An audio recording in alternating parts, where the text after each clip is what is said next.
Mi madre desapareció una mañana de primavera y tardé 3 años en descubrir que no había sido un accidente. Lo que encontré después cambió todo lo que creía saber sobre el amor, la familia y hasta dónde llegaría por proteger a los míos. Mi nombre es Mateo y tenía 15 años cuando mi mundo se desplomó. Vivíamos en una casa pequeña pero acogedora en las afueras de Salamanca, donde los campos se extendían hasta perderse en el horizonte y el bosque de robles centenarios nos protegía del viento del norte. Mi madre Elena trabajaba como enfermera en el hospital público y mi padre Javier era mecánico en el taller más conocido del pueblo. Nuestra rutina era simple, pero feliz. Cada mañana a las 6, mamá se levantaba para hacer ejercicio antes de su turno en el hospital. Le encantaba correr por los senderos del bosque que rodeaba nuestra propiedad. Decía que esos momentos de soledad la preparaban para enfrentar las largas jornadas cuidando a otros. Papá preparaba café mientras ella se cambiaba, y yo solía escuchar sus voces suaves desde mi habitación, hablando sobre los planes del día. Los fines de semana eran sagrados en nuestra familia. Mamá cocinaba paella en la cocina que daba al jardín trasero, donde papá había construido una mesa de madera bajo el cerezo más grande. Hablábamos de todo durante esas comidas largas. Mis notas del instituto, los pacientes que mamá había atendido esa semana, los coches que papá había reparado.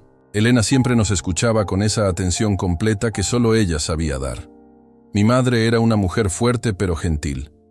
Media estatura, cabello castaño que llevaba siempre recogido en una cola de caballo, y unos ojos verdes que parecían entender todo sin necesidad de palabras. Trabajaba turnos extra cuando hacía falta y nunca se quejaba. Decía que cuidar de otros le daba propósito. Los pacientes la adoraban y sus compañeras la respetaban profundamente. Papá y ella se habían conocido en el instituto. Él me contaba que Elena era la chica más inteligente de su clase, siempre ayudando a otros con las tareas. Se casaron jóvenes y me tuvieron cuando ella tenía 23 años. Nunca los vi pelear de verdad, solo esas discusiones menores que todas las parejas tienen sobre dinero o tareas del hogar. Nuestro pueblo era de esos lugares donde todos se conocen. Los domingos íbamos a misa en la iglesia de piedra del siglo XVI, que presidía la Plaza Mayor. Después comprábamos el pan en la panadería de los García y saludábamos a los vecinos que paseaban con sus familias. Elena conocía los nombres de todos los niños del pueblo y siempre llevaba caramelos en el bolso para repartir. El dinero nunca había sido abundante, pero tampoco nos faltaba nada importante. Papá tenía trabajo estable y mamá había empezado a hacer turnos de noche los fines de semana para ahorrar para mis estudios universitarios. Quería estudiar ingeniería y ella estaba decidida a que tuviera esa oportunidad, aunque significara sacrificios adicionales para la familia. Todo comenzó a cambiar el invierno antes de que mamá desapareciera. Al principio fueron detalles, tan pequeños que ni papá ni yo les prestamos atención. Elena empezó a llegar tarde del hospital con más frecuencia. Cuando preguntábamos, nos decía que había tenido emergencias o que se había quedado ayudando a una compañera. Sus explicaciones siempre sonaban razonables. Después empezó a recibir llamadas telefónicas extrañas. El teléfono sonaba, y cuando yo contestaba, la persona del otro lado colgaba sin decir nada. Cuando mamá estaba en casa y sonaba el teléfono, a veces se apresuraba a contestar con una urgencia que no había mostrado antes. Sus conversaciones eran breves y hablaba en voz baja, como si no quisiera que la escucháramos. Papá comenzó a notar que Elena parecía preocupada por algo que no quería compartir. Por las noches la encontraba despierta en la cocina, mirando por la ventana hacia el bosque. Cuando él le preguntaba qué le pasaba, ella le decía que solo estaba pensando en cosas del trabajo. Había empezado a trabajar con pacientes más difíciles y eso la tenía estresada. Un día encontré a mamá, llorando en el baño.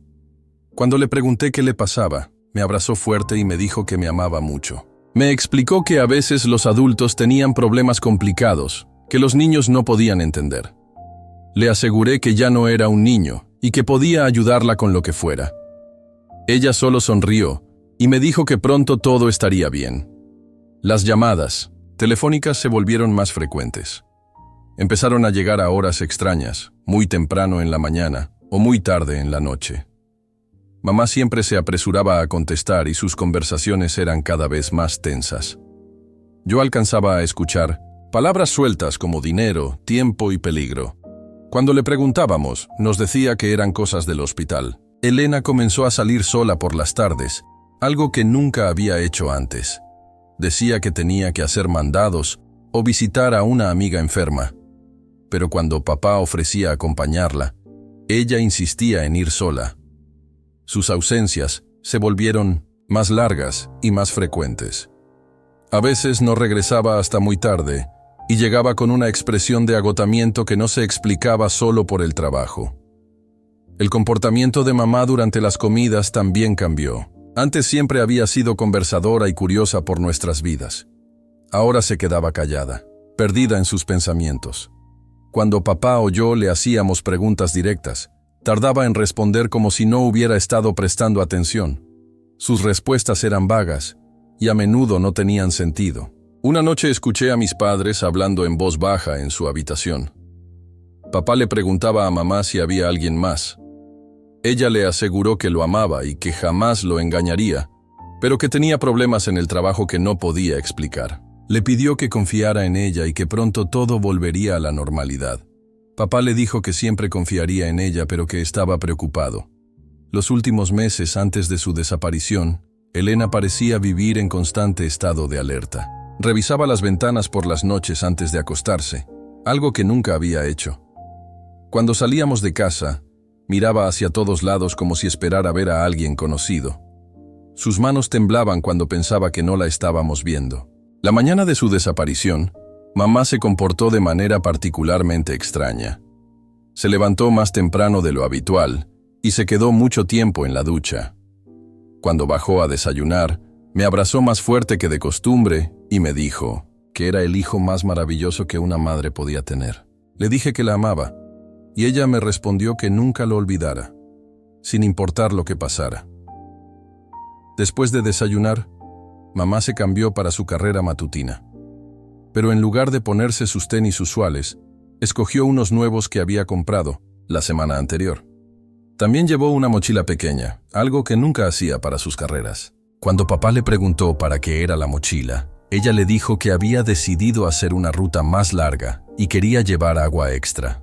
Salió de casa a las 6:30 de la mañana, como siempre. Nos despedimos desde la ventana de la cocina, mientras ella se dirigía hacia el sendero que llevaba al bosque. Fue la última vez que la vimos. Cuando no regresó para el almuerzo, supimos que algo había salido terriblemente mal. Las primeras horas después de que mamá no regresara fueron una mezcla confusa de esperanza y creciente terror. Papá llamó al hospital pensando que tal vez había ido directamente al trabajo, pero le dijeron que Elena no tenía turno ese día. Llamamos a sus amigas, a sus hermanas, a todos los que se nos ocurrieron. Nadie la había visto. Cuando anocheció y mamá seguía sin aparecer, papá llamó a la policía. Los agentes llegaron a casa y tomaron su reporte, pero no parecían particularmente preocupados.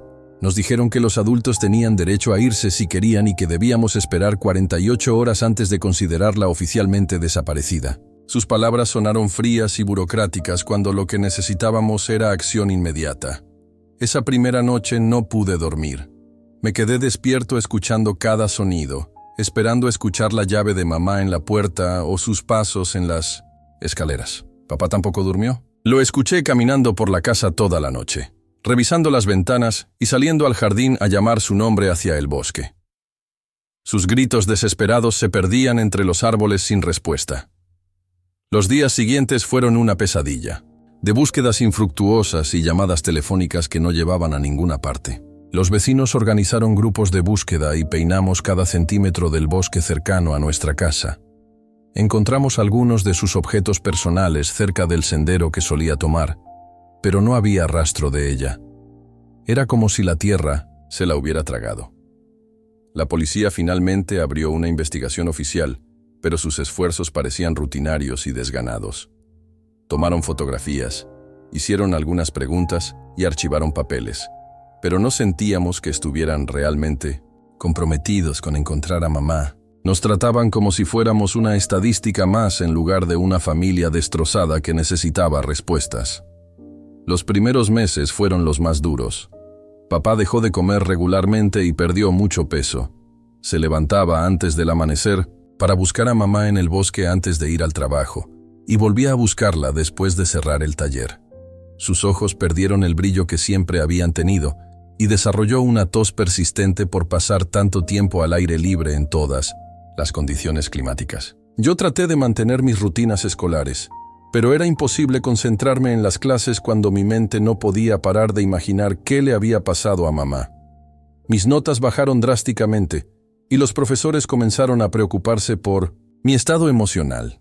La consejera escolar me citó varias veces para hablar, pero no había palabras que pudieran llenar el vacío que mamá había dejado.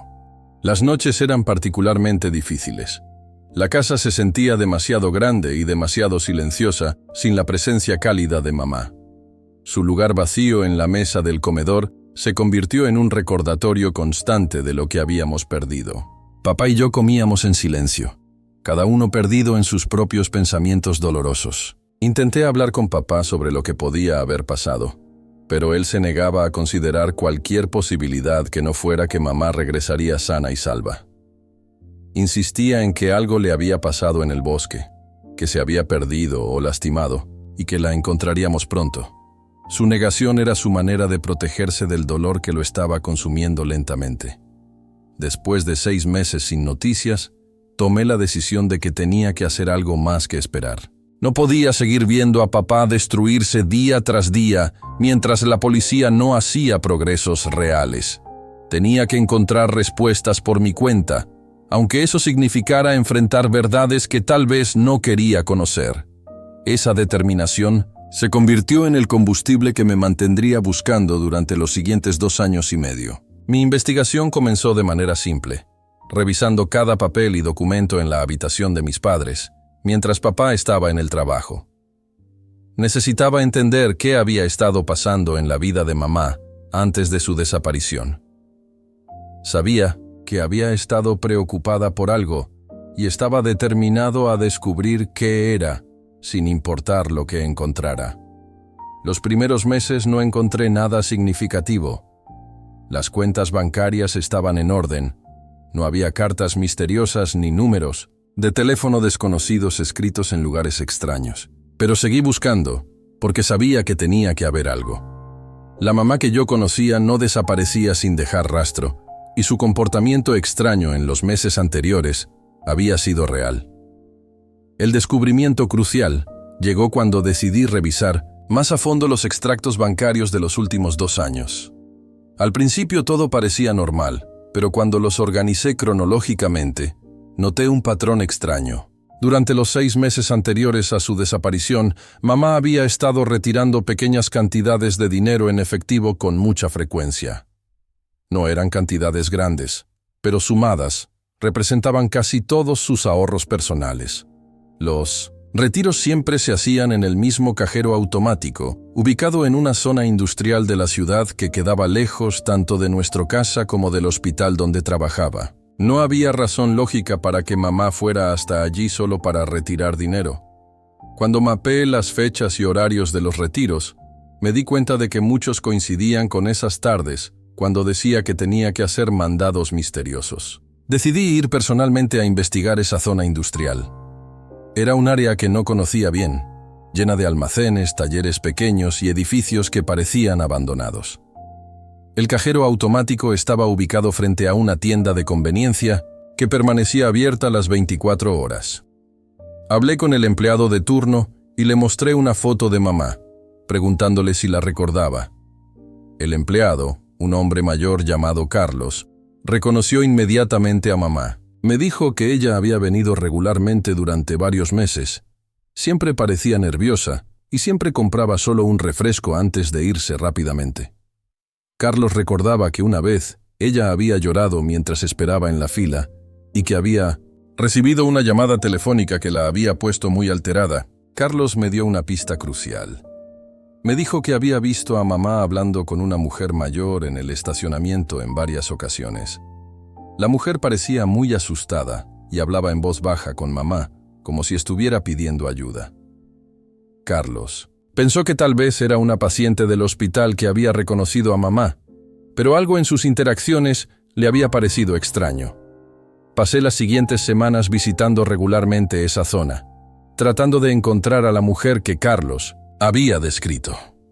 Hablé con otros comerciantes del área y gradualmente construí una imagen más clara de lo que había estado pasando. Varios me dijeron que habían visto mujeres que parecían asustadas y desorientadas en el área, especialmente cerca de algunos almacenes que supuestamente estaban vacíos. Mi gran avance llegó cuando conocí a Rosa, una mujer de unos 60 años que trabajaba limpiando oficinas en el área industrial. Rosa había conocido a mamá y cuando le mostré su foto, inmediatamente comenzó a llorar. Me dijo que Elena había sido la única persona que había tratado de ayudarla durante meses de sufrimiento que no podía explicar completamente. Rosa me contó que había sido víctima de una red de explotación laboral.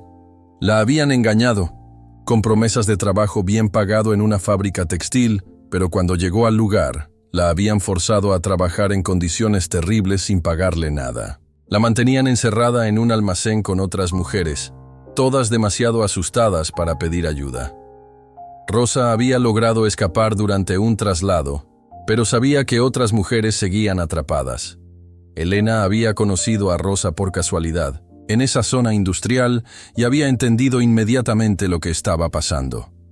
Como enfermera, había reconocido los signos de abuso y desnutrición en Rosa.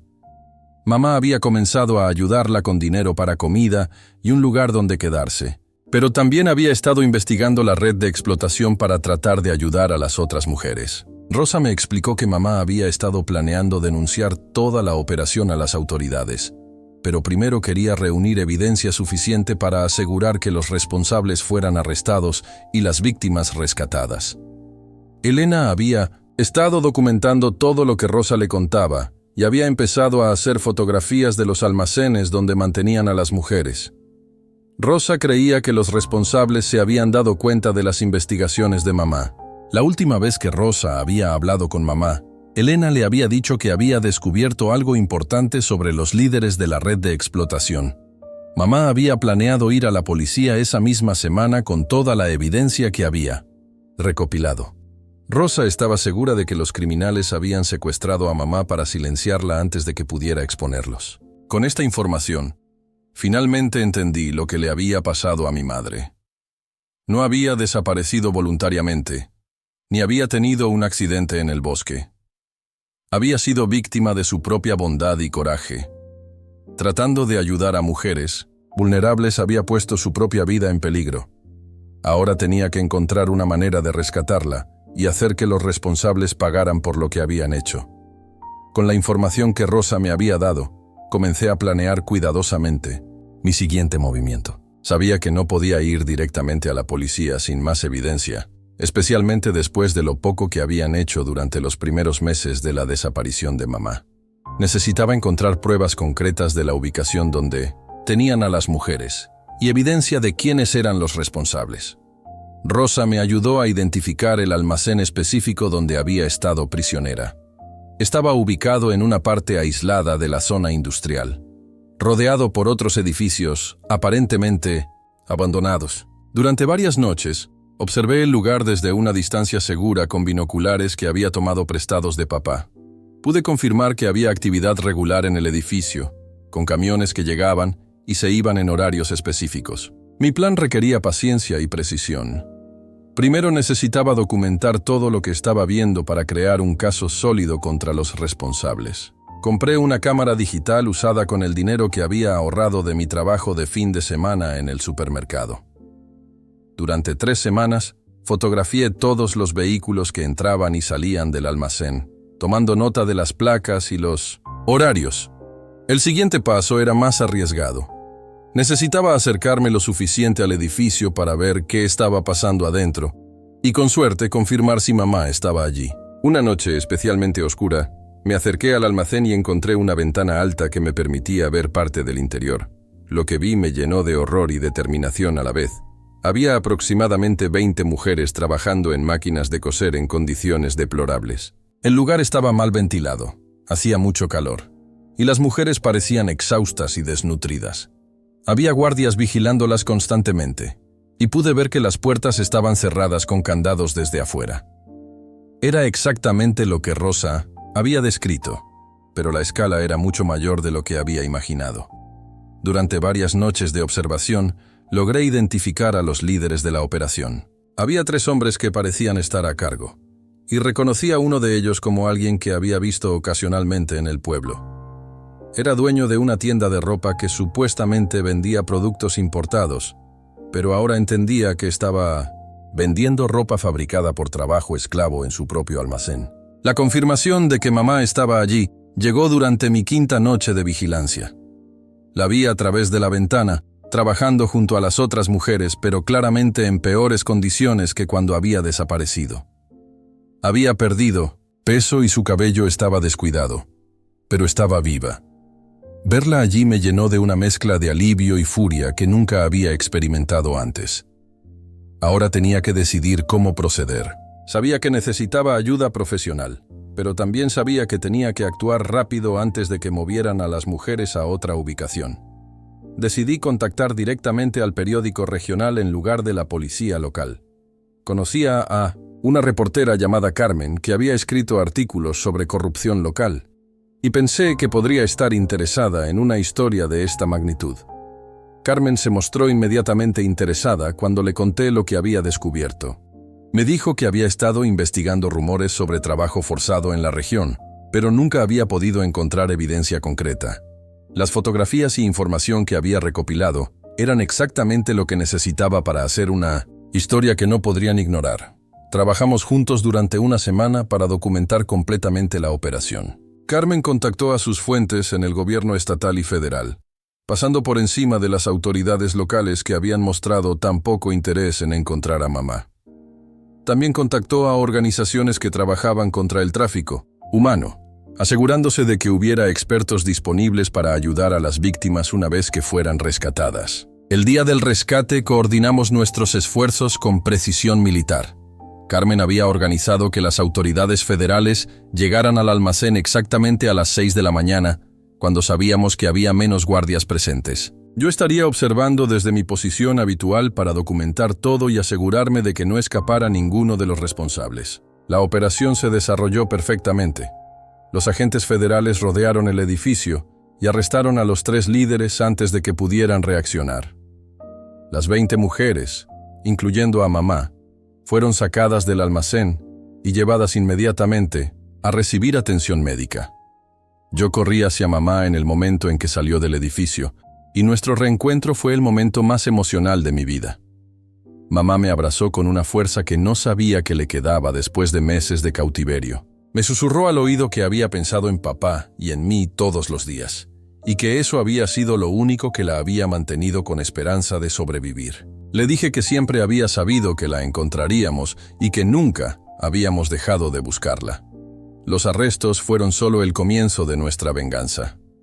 Carmen publicó una serie de artículos que expusieron toda la red de explotación, nombrando no solo a los líderes directos, sino también a los cómplices en el gobierno local que habían permitido que la operación continuara. Su investigación reveló que la red había estado operando durante años, explotando a cientos de mujeres vulnerables. Las consecuencias legales fueron severas y satisfactorias.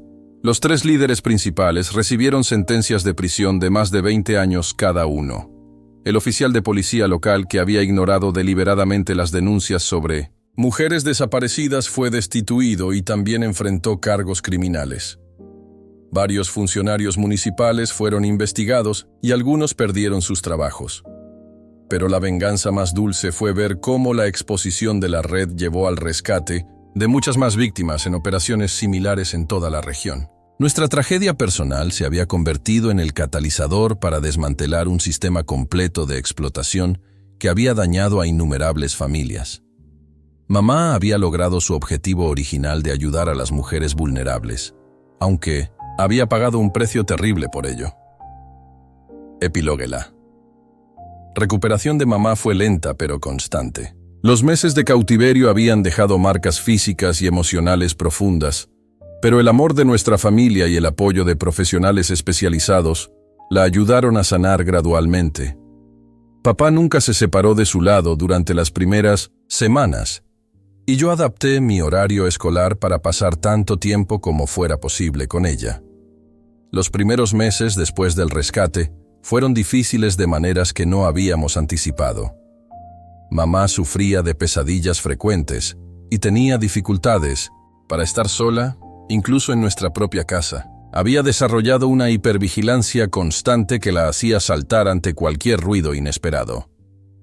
Necesitó terapia intensiva para procesar el trauma de su experiencia, pero gradualmente comenzamos a ver destellos de la Elena de antes. Su risa regresó primero en pequeños momentos, generalmente cuando estábamos los tres juntos haciendo algo simple como ver una película o cocinar.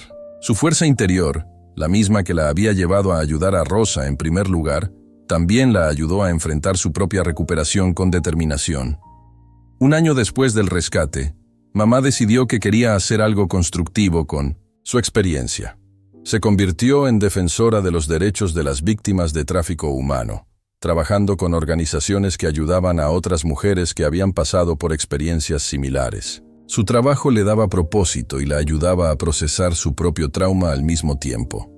Papá también había cambiado durante toda esta experiencia. Los meses de búsqueda desesperada lo habían envejecido físicamente, pero también lo habían hecho más expresivo emocionalmente. Ahora nos decía que nos amaba todos los días y había aprendido a no dar por sentado ningún momento que pasábamos juntos como familia. Su gratitud por tener a mamá de vuelta era evidente en cada gesto pequeño de cuidado hacia ella. Para mí, toda esta experiencia había sido una educación acelerada sobre la maldad que existe en el mundo, pero también sobre la resistencia del amor familiar y la importancia de luchar por la justicia. Había aprendido que a veces las autoridades fallan y que los ciudadanos comunes tienen que tomar acción para proteger a los vulnerables. Esta lección influenció mi decisión de estudiar Derecho en lugar de Ingeniería. Nuestra casa se convirtió en un lugar de reunión para otras familias que habían sido afectadas por la red de explotación. Mamá organizaba grupos de apoyo en nuestra sala de estar, y papá a menudo ayudaba a los esposos y padres de otras víctimas con trabajos de mecánica gratuitos. Nuestra tragedia había creado una comunidad de personas comprometidas con apoyarse mutuamente. Carmen siguió siendo una amiga cercana de la familia. Su serie de artículos había ganado varios premios de periodismo, pero más importante para nosotros, había llevado a reformas legislativas que fortalecieron las protecciones para las víctimas de tráfico humano. Su trabajo demostró el poder del periodismo responsable para crear cambio social real. Rosa también se convirtió en parte de nuestra familia extendida. Mamá la había ayudado a encontrar trabajo legítimo y vivienda segura, y Rosa visitaba regularmente para compartir comidas y hablar sobre su propia recuperación. Su amistad con mamá había comenzado en circunstancias terribles, pero se había convertido en algo hermoso y duradero. 3 años después del rescate, nuestra familia había encontrado una nueva normalidad. Mamá había regresado al trabajo de enfermería, aunque ahora trabajaba en una clínica que se especializaba en atender a víctimas de violencia y explotación. Papá había expandido su taller y empleaba a varios mecánicos, incluyendo a algunos hombres cuyas esposas habían sido víctimas de la red de explotación. Yo estaba en mi último año de preparatoria y había sido aceptado en la universidad para estudiar Derecho con una especialización en Derechos Humanos. Mi experiencia buscando a mamá me había enseñado que la justicia a veces requiere que las personas comunes se conviertan en investigadores, defensores y luchadores. Quería hacer de esa lección mi carrera profesional. El bosque donde mamá solía correr se había convertido en un lugar de reflexión para toda nuestra familia. Habíamos plantado un roble joven en el lugar donde habíamos encontrado sus pertenencias, no como un memorial, sino como un símbolo de crecimiento y renovación. Mamá había comenzado a correr de nuevo por esos senderos, aunque ahora siempre llevaba un teléfono móvil y nunca iba sola. La experiencia nos había enseñado que el amor familiar puede sobrevivir a las pruebas más extremas, pero también que ese amor debe traducirse en acción cuando las personas que amamos están en peligro. Habíamos aprendido que la justicia no siempre llega automáticamente, pero que las personas comunes pueden lograr cosas extraordinarias cuando están motivadas por el amor y la determinación de proteger a otros. Hoy, cuando miro hacia atrás a esos 3 años de búsqueda, dolor y finalmente justicia, me siento orgulloso de lo que logramos como familia. No solo rescatamos a mamá, sino que ayudamos a desmantelar un sistema que había causado sufrimiento a muchas otras familias. Nuestra venganza había sido completa no solo porque castigamos a los responsables, sino porque transformamos nuestro dolor en una fuerza para el bien que seguiría ayudando a otros durante años.